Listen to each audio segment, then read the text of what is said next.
Present అన్ని చోట్ల AI trend run అవుతోంది. ఈ టెక్నాలజీని మూవీస్ లోనూ బాగానే వాడేస్తున్నారు. రీసెంట్ గా Tamil super star Rajini act చేస్తున్న ఓ మూవీలో ఏఐని యూజ్ చేశారట. ఇంతకీ ఏ మూవీ అది? అందులో ఏఐ ప్రయోగం ఏంటో ఓసారి లుక్ వేద్దాం.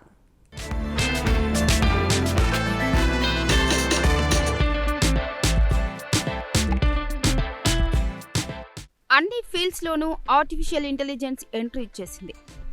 ఏఐతో అద్భుతాలను క్రియేట్ చేస్తున్నారు. ఈ టెక్నాలజీని సినీ పరిశ్రమ కూడా బాగానే ఉపయోగించుకుంటుంది.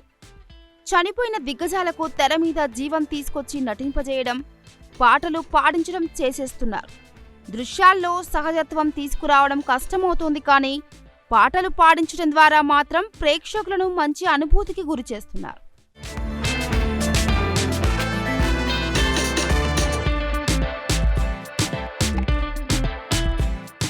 దీని మీద వస్తున్న విమర్శలు, వివాదాలు తప్పట్లేదన్నది వేరే విషయం. కీడా కోలాలో ఎస్పీ బాలు వాయిస్ ను రిక్రియేట్ చేస్తే, ఇటీవలే రిలీజ్ అయిన గోట్లో భవతారణి గొంతుతో పాట పాడించేశారు. ఇప్పుడు సూపర్ స్టార్ రజనీకాంత్ సినిమాలోనూ ఈ ప్రయోగం చేస్తున్నారు. లెజెండరీ సింగర్ మలేషియన్ వాసు గాత్రాన్ని రిక్రియేట్ చేశారు ఈ మూవీ కోసం. సూపర్ స్టార్ హీరోగా వెట్టయ్య సినిమా తెరకెక్కుతోంది. దసరా కానుకగా అక్టోబర్ 10న రిలీజ్ కానున్న ఈ మూవీ నుంచి తొలిపాట మనసిలాయో తాలూకు ప్రోమోను రిలీజ్ చేశారు. ఉత్సాహభరితంగా సాగిన ఈ పాట కోసం దివంగత మలేషియన్ వాసు గాత్రాన్ని ఉపయోగించారు. చివరగా 27 ఏళ్ల కిందట రజనీ కోసం ఆయన పాట పాడారు.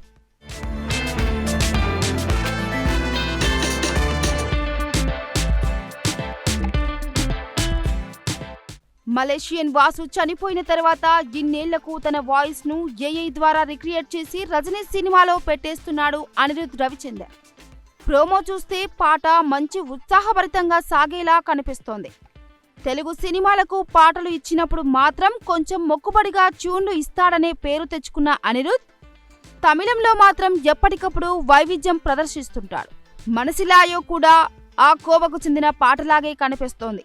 జై భీమ్ ఫేమ్ జ్ఞానవేల్ రూపొందిస్తున్న వెట్టయాన్లో అమితాబ్ బచ్చన్, ఫాఖద్ ఫాజిల్, దగ్గుబాటి రానా ముఖ్య పాత్రలు పోషించడం విశేషం. చూడాలి మరి ఏఐ ద్వారా రిక్రియేట్ చేయడాన్ని ఎంతవరకు ఆకట్టుకుందనేది.